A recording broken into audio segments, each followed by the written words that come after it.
Ye. Ye. Alhamdulillah. Masya Allah ya. Dermawan yang disukai Allah. Udah ada ilmunya ya. Masya Allah tadi tinggal kita amalkan ke depannya ya. Nah baik, tanpa terasa kita udah sampai di penghujung acara pada kesempatan kali ini. Kita akan bertanya sama guru-guru kita dan ini adalah bagian dari kesimpulan hari ini ya. Apa sih keuntungan jadi orang dermawan? Ya, walaupun mungkin keadaan kita nggak wajar untuk jadi orang dermawan, untuk mikirin diri kita aja sulit. Baik, guruku Ustadz Maulana. Bismillahirrahmanirrahim. Kesimpulan kita dengan tema kemuliaan orang dermawan. Yakinlah kedermawanan itu akan mendatangkan kebaikan. Orang yang dermawan itu dekat dengan Allah, dekat dengan manusia, jauh dari neraka dan dekat dengan surga. Dan orang yang dermawan itu doanya mustajab. Orang yang dermawan itu mendapatkan kebaikan. Orang yang dermawan itu dimuliakan. Orang yang dermawan itu mendapatkan pahala yang luar biasa. Orang yang dermawan, begitu banyaknya kemuliaan orang yang dermawan. Maka ayo bersifat dermawanlah. Sebenarnya ketika orang dermawan, sebenarnya dia sendiri yang beruntung. Dialah yang beruntung. Kenapa? Sebagai tabungan kelak untuk dia dan kebaikan untuknya. Ketika orang dermawan, tidak ada orang yang menyesal karena dermawan.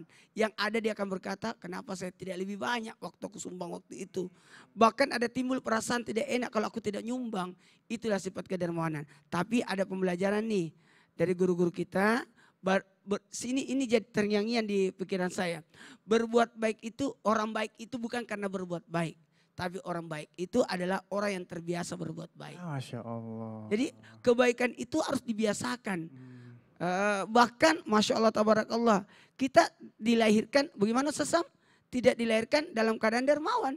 Hanya para nabi. Tapi kita belajar untuk dermawan. Itu kata Ustaz Sam. Dan belajar juga bahwa sebenarnya ketika kita dermawan, yakinlah surga akan datang. Masya Allah, amin. Dan alhamdulillah ketika orang dermawan seakan-akan kita menabung untuk masa depan kita nanti. Amin. Begitu banyaknya kemuliaan orang dermawan sampai tidak, kalau mau ditulis kebaikannya orang dermawan itu banyak. Bahkan bisa jadi pahalanya jadi jariah. Atau mohon izin ya, ini nih.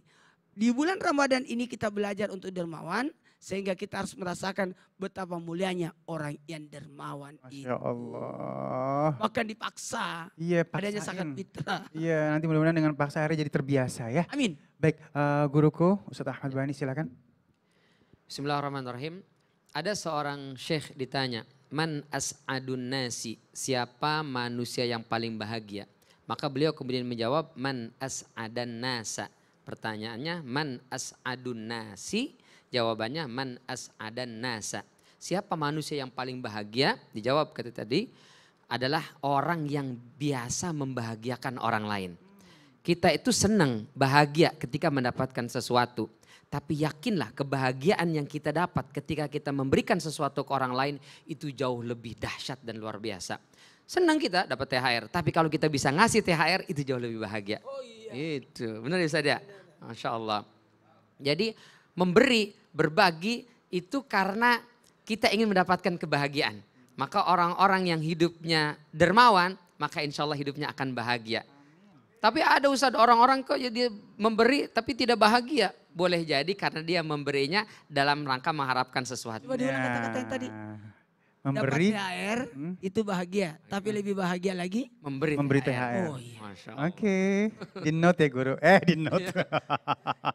Jadi insya Allah tidak akan pernah rugi, betul disampaikan oleh guru kita Ustadz Maulana. Tidak akan pernah rugi orang yang berbuat derma karena itu kebaikannya akan terus datang. Tapi berdermalah, berbagilah karena Allah Subhanahu wa Ta'ala. Meskipun tadi nilai-nilai positif tidak kita dapatkan, jangan pernah berhenti. Karena yang kita kejar itu adalah kebaikan dan ridhonya Allah Subhanahu wa Ta'ala.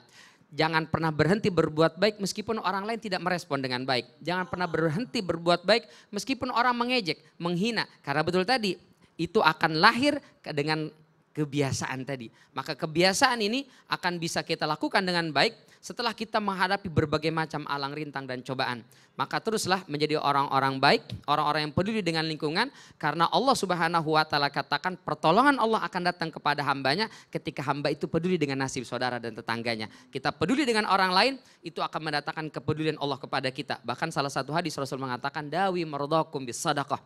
Sembuhkan sakit orang-orang yang sakit di antara keluargamu dengan perbanyak sedekah. Mudah-mudahan sedekah, dermawan yang kita lakukan itu menyelesaikan berbagai macam urusan kita di dunia, termasuk yang sakit tadi, dan Allah Subhanahu wa ta'ala mudahkan langkah kita menuju surganya Allah Subhanahu wa ta'ala, ditempatkan bersama dengan orang terbaik Nabi kita Muhammad sallallahu alaihi wasallam, sosok yang paling dermawan di atas muka bumi. Ya Allah, amin. Amin ya rabbal alamin. Baik, guruku Ustaz Syam. Ibunda Aisyah radhiyallahu taala anha pernah menyampaikan bahwa surga itu tempat nongkrongnya para dermawan. Jadi orang dermawan itu nongkrongnya nanti di surga, ngumpulnya nanti di surga. Siapa yang ngomong gitu? Ibunda Aisyah. Siapa Ibunda Aisyah?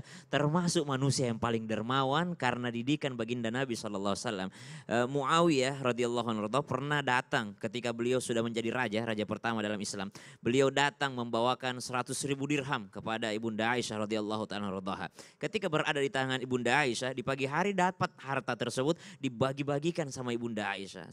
Ketika dibagi di sore hari Ibunda Aisyah mau buka puasa, minta sama khadimahnya, pembantunya, dia katakan tolong siapin buka puasa dong. Apa jawaban pembantunya? Seandainya tidak kau bagikan semua harta tadi, ada buka puasamu, tapi kenapa kau bagikan semua? Masya Allah, begitu luar biasanya seorang yang didengarkan doanya adalah orang yang paling dermawan. Bismillahirrahmanirrahim.